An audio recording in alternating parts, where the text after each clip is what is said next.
What up, Fight World? It's your boy Ego, and I'm back with some more boxing. Now, when you guys come to my channel, or at least by now, I hope you come to my channel expecting to hear the realness and my real thoughts. I don't have any kind of agenda, and that's the good thing about my channel. I'm not bought out. I don't get paid to say something. I tell you how I really feel.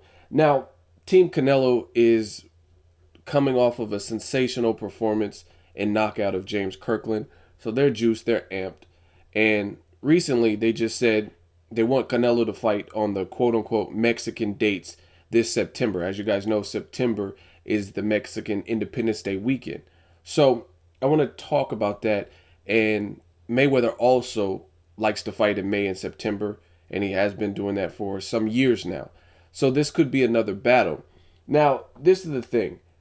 I like Canelo. He's young, he's 24, but the thing in boxing is people don't put things into perspective. They take a win, and this is the thing with a casual fan. Just like it suggests, you're a casual fan. So if you're just flipping through channels and you see Canelo Kirkland, yeah, it was sensational. You know what I mean? The knockout, Kirkland looked like he was trying to hurt Canelo. Canelo was trying to hurt Kirkland, etc., right? So it's all fine and dandy. But the thing is, I don't want to talk boxing. Like, I can't have educated conversations with most people like that because they think they know more than they actually do, and they don't cover the sport. It's no different than working retail, for example. Let's say I'm a lifelong Best Buy customer. I've been shopping with them for 8 to 12 years. I have a Best Buy credit card. I'm part of their Reward Zone membership. Every Tuesday when a new Blu-ray comes out, I go over there and I buy it. I buy my appliances, my TV from Best Buy. It's pretty safe to say I'm a loyal customer. I give them repeat business.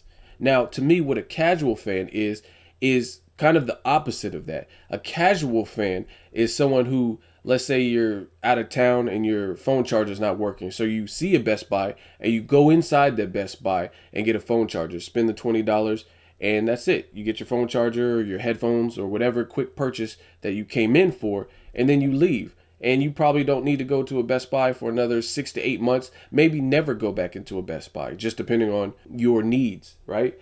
That's what a casual boxing fan is. So those are people that are bound to come and go. You know what I mean? They're not lifers anyway. They don't have any affiliation or any kind of vested interest in boxing particularly. They might like UFC, football, basketball, and a little bit of boxing or whatever. So people like that come and go. Now, if you want to talk to me about boxing, this is what I do.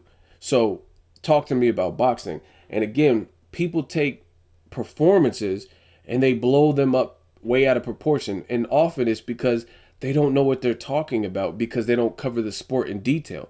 So not with that being said, if you don't know Canelo's background, like you didn't see his fight with Alfonso Gomez or his fight with Laura, Austin Trout, Mayweather. Well, you might have seen Mayweather because that was a pretty big event, but you only seen that in Kirkland. Yeah, Canelo, he's looking great because you don't know enough about the sport to know what has troubled him. You didn't follow his career. You didn't follow James Kirkland's career. So again, when you come to my channel, don't expect that. I'm not a casual. I'm going to tell you what it is, and that's based off of patterns, history, and following the sport in detail. So let's talk about it.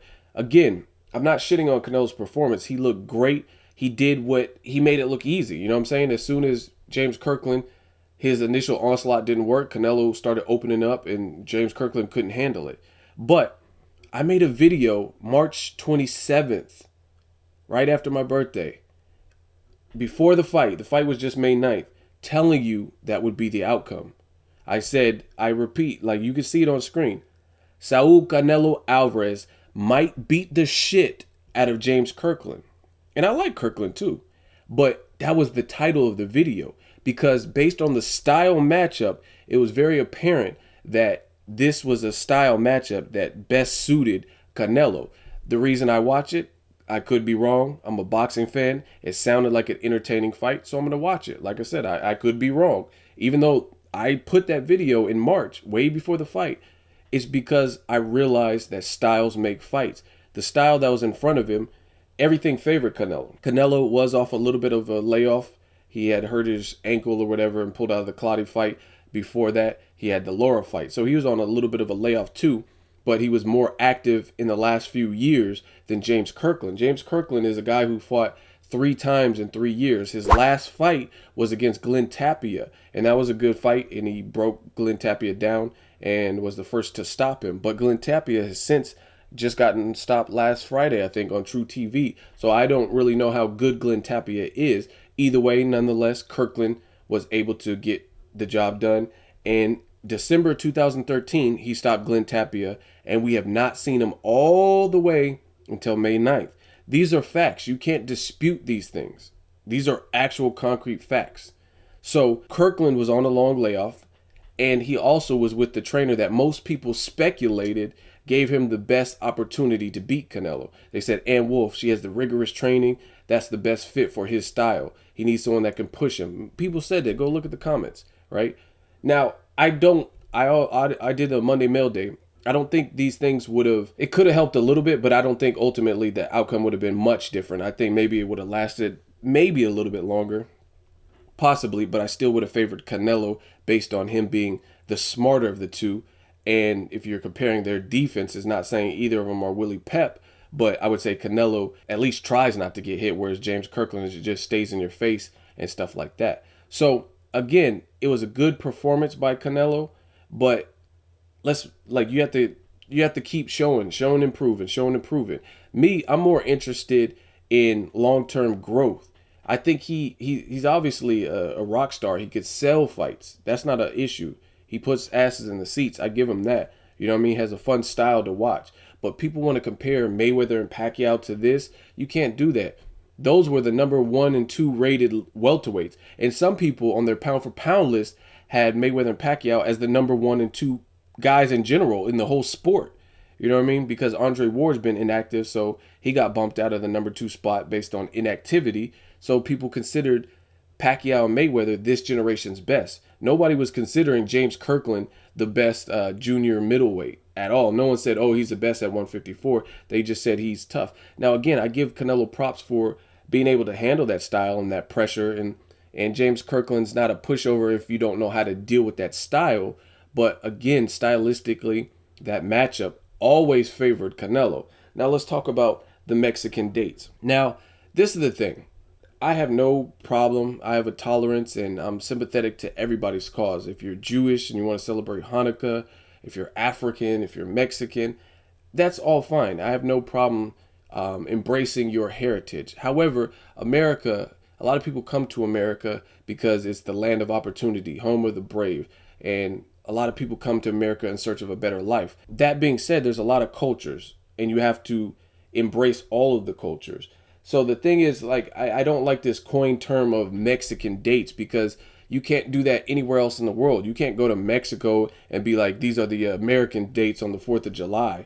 It just doesn't work like that. You can't be like, oh, my American fighter has to fight on July 4th in Mexico because these are our American dates. These are American holiday that not everyone observes. If you go to Mexico, they might not observe the 4th of July. Same thing if I went to Ireland and I had a fighter, Ego Promotions. I can't say these are American dates, so my fighter is fighting in Ireland on American dates. They're nobody's dates, you know what I'm saying? This is the melting pot. So I just hate this whole quote unquote concept of having any one group given a certain group of days. You know what I mean? Black fighters, I don't think a black fighter should be able to say nobody fights in February. These are Black History Month, African American dates. But to me, since America is so multifaceted and you have different walks of life, different cultures, people from Russia and different areas, Indonesia, you have to understand that not everyone celebrates everything. Just like some people don't take Columbus Day as an actual holiday. Or, you know what I mean? Especially if you're Native American, you probably don't celebrate no damn Columbus Day. Different things like that. So being prideful of your race and heritage and background, that's all great. If you want to celebrate something, that's cool. But you can't claim it like these are my dates. Like an African person can't say Kwanzaa is my month and this is my month, because not everyone celebrates Kwanzaa or Hanukkah, or not everyone celebrates Ramadan and initiates that practice. So that's my thing. I'm not being intolerant to it. I'm being factual. Not everyone is Christian. Not everyone's Baptist. These are all factual information. Like, this is fact. So it's not really a controversial issue. All I'm saying is if you're prideful of your race, of your holidays and your background and you want to give to your community, that's great. Those are all admirable, commendable things to do. But you can't coin a group of dates as this is the date I take. You know what I'm saying? So to me, that's one thing. The other thing is you've been down this road before. Before you said, I'm not, I'm the one. First of all, let's back that train up. You said, I will beat Floyd Mayweather. You called him out for years. Called him out for years before the fight was made. You even went off of his undercard with your fight with Trout. You took that Austin Trout fight off because he would not promise to fight you after Guerrero and after Trout if you guys were successful in those bouts. He says, we'll wait and see what happens. And you said, nope, you don't want to sign on the dotted line and give me that promise. Therefore, I'm pulling off of your undercard. And he fought a month before Robert Guerrero and Mayweather fought. So little things like that. Then you get your opportunity and you froze up. You look like an amateur. Everyone who's seen the fight minus CJ Ross knows what happened in the fight. So that's that. Then moving on, fast forward to recent times, you say, I'm not backing off the dates. These are Mexican dates. Yeah, I'm not backing off. Then you back off because they make Mayweather Pacquiao, which just did and generated a ton of money and did 4.4 million buys. So Oscar got in your ear and said, you know, we can't compete with this. And then your fight with Canelo Kirkland, which was a good fight, happened a week later. So we're all caught up to speed. Now going forward, Mayweather says he's fighting one more time. This is all, a lot of it's all speculation, but I want you guys to analyze this. This is what I do. I try to bring insightful things to YouTube and to talk about boxing. You got to look at it and just hear me out. With the whole Canelo fight next, you want to go heads up with Mayweather. Look at the actual facts. To me, I think Team Canelo, they're high off the success of their last performance and a good crowd turnout, and they might not have mapped it out like I have. I always look at the different variables. So when I'm looking at it, I'm like, Mayweather says it's his last fight. Now, one thing I think we all agree, and numbers don't lie, is Mayweather's the highest earning pay-per-view star out there. Like even before Pacquiao, before the Pacquiao fight, right? He holds now with the Pacquiao fight the top 3 highest grossing, biggest events in boxing history in terms of pay-per-view, in pay-per-view history, right? These are all facts.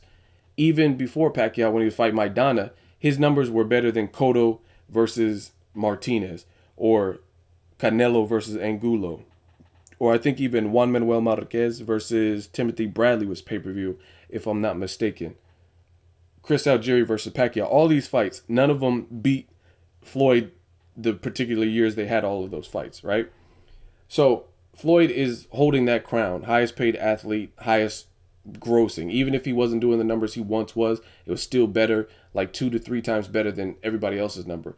I think it was Canelo Angulo did in the neighborhood of 350,000 off the top of my head, if I'm not mistaken, in their pay-per-view. That was pay-per-view. That's why if you realize Canelo, his last 2 fights were pay-per-view minus the Kirkland fight, because they probably realized we need the right types of opponents, because these numbers and to make it a pay-per-view event like Laura and Angulo, we're not doing and getting the type of numbers we want. So we're putting it back on HBO. Canelo made the move, and Canelo did great numbers on HBO.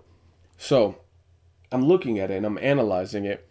Who can Canelo fight that is going to compete with any of the Mayweather options? Now, that being said, I think if Mayweather fights a tune-up style fight, like just a real soft touch farewell type of fight, like, oh, I'm just leaving the game, so I'm just going to fight someone I really easily should beat, that changes things, because obviously if he's going to fight a bum or something, then whoever Canelo fights, Canelo being a big star, could probably trump Mayweather in a farewell type of fight like that. However, I don't know if that is what Mayweather's going to do. He's his own boss. We have to wait and see. But if Mayweather were to fight virtually any of the people that I can think of that make some sense to fight, I think it trumps almost every Canelo fight. Now, to me, analyzing the situation, which I did do, there's 2 super fights. And by super fight, I mean blockbuster fights for Canelo, where I think it would do great numbers, over 1 million type of pay-per-view, blockbuster mega events, right? That's Canelo versus Miguel Cotto or Canelo versus Gennady Triple G Golovkin. Now, you immediately have to take Triple G off the list because Oscar De La Hoya, on record recently, said that we're going to wait. We're going to let that fight marinate. There's no rush. We're going to wait 18 months to 2 years before I put Canelo in there with Triple G. Canelo has also said he has no interest in moving up. That could add a couple people. Like I would say, and it's not even mega fights, but I think a fight with David Lemieux is a good fight. Still not a mega fight. And by mega, I mean because you have one branded fighter, and then you got a guy like David Lemieux who has a good style that could make a good fight, but he doesn't really have the brand. He's from Canada. A lot of people haven't seen him in the States. Maybe a few people seen the Rosado fight, but otherwise he hasn't been branded. He's not just like a household name, if you will. So Triple G, you take him off the list for Canelo because Team Canelo specifically said they're not going to fight him next. Yeah, they're going to wait 2 years. Then Miguel Cotto. Now, if Canelo and Cotto is done for September, which he has to still get past Daniel Gill, that's a mega fight. I really want to see that, and that's a blockbuster fight. But to me, that is literally the only blockbuster fight that he can really make at 54 that I can see. The other options, and I'm not talking about a good fight because I think there's a lot of good fights for Canelo at 154. I'm talking about, besides Miguel Cotto, what are blockbuster fights? Again, blockbuster meaning fights that will be a financial success because you have two popular, skilled, branded fighters. Like Miguel Cotto has a good sized fan base, been in the game, people know the face. Cotto and Canelo could do that. But if it's not going to be Cotto for whatever reason, then who can Canelo fight that would be able to compete with the Mayweather options? So let's look at some more Canelo options. The Charlo brothers, Demetrius Andrade, Vanes Matarosen, who else at 54? Cornelius Canine Bundridge. Now, none of these are bad fights, in my opinion. They're not bad fights, but none of those guys carry the type of name in the sport that casuals and just moderate level boxing fans would know. Oh yeah, that's the Charlo brother. Oh, that's Vanes Matarosen. They don't know guys like that because they haven't reached that upper echelon. Not saying they're not good fighters, but they're not blockbuster fights. So the reason I keep saying the financial and the business and blockbuster fights is because Canelo's saying, him and his team saying, I want the Mexican dates. I want to go heads up again with Floyd Mayweather, even though you backed out of the May date because of Mayweather Pacquiao. You realize you couldn't compete with that. You're saying you want to go heads up, and I just see Mayweather as having more lucrative blockbuster fights. Now, this is a quick argument because I know how people think. People are going to say, but Mayweather's boring. I'm not supporting it. They've been saying that since De La Hoya. And for whatever reason, people can't get it through their head that Mayweather fights how he want to fight, and that's it. And people keep supporting it. Whether they want to see him lose or get knocked out or whatever, they keep buying it. I've seen so many people. I know people that have bets against Mayweather no matter who he fought since De La Hoya, and they keep losing. It's like, how many times you have to get burned before you realize, like, okay, this is how dude fights, and someone has to force him out of that. Like Maidana. Maidana did a pretty good job in the first fight of trying to force his will, and he made Mayweather work more than others have in the past. Cotto did it also. De La Hoya did it also. So you have to realize Mayweather is a wizard in there. He's going to make it his style fight unless someone else can force it out of him to make it a tougher fight, right? So nonetheless, people complain about Mayweather and say he's boring and he sucks and all kinds of stuff, but they keep tuning in. And the numbers show, because if they said in the, let's say, the Canelo fight he ran, the Guerrero fight he ran, but then the Maidana had better numbers than any other pay-per-view event that year. So obviously the numbers aren't lying. People are still tuning in, whether they're going to fight parties or whatever the situation is. His numbers are still better. So to me, I really see, unless Canelo is fighting Cotto, I see Mayweather as having more lucrative options that you wouldn't want to compete with. Again, there's good fights for Canelo at 54, like the guys I mentioned, Andrade and all of them people, but those aren't mega fights. You look at Edeslani Lara rematch. A lot of people said he ran in the first fight and it was boring and it sucked, and Lara's a marathon runner. So if Mayweather were to fight Amir Khan, why would people tune in to see Canelo versus Lara part two when they didn't even like the first fight because he ran. At least Khan, we know he has heart. He's fast as hell. I expect him to get past Chris Algieri pretty easily. So that'll be his third performance at the weight division. And they've all been good performances so far. Luis Calazo, Devin Alexander. And then if he gets past Chris Algieri, that will lead right into and segue into a Mayweather fight. So Mayweather and Amir Khan, I think, would trump and do better numbers than anybody that Canelo could fight, not named Cotto, or Triple G. And we already know, like I said in this video, he's not fighting Triple G. That's my point. That's the dilemma for Oscar De La Hoya. Now I'm going to take it one step further and expose something else. Oscar De La Hoya is currently suing Al Haymon for his business practices and the Ali Reform Act violations that he believes that Haymon and his business model are imposing, inflicting on, right? So you got to think of the power and the fighters that Al Haymon has. Al Haymon has a ton of fighters that could possibly face Canelo because they're around the same height, not around the same weight division. Edeslandi Lara rematch. Charlo brothers. Those are both Haymon fighters.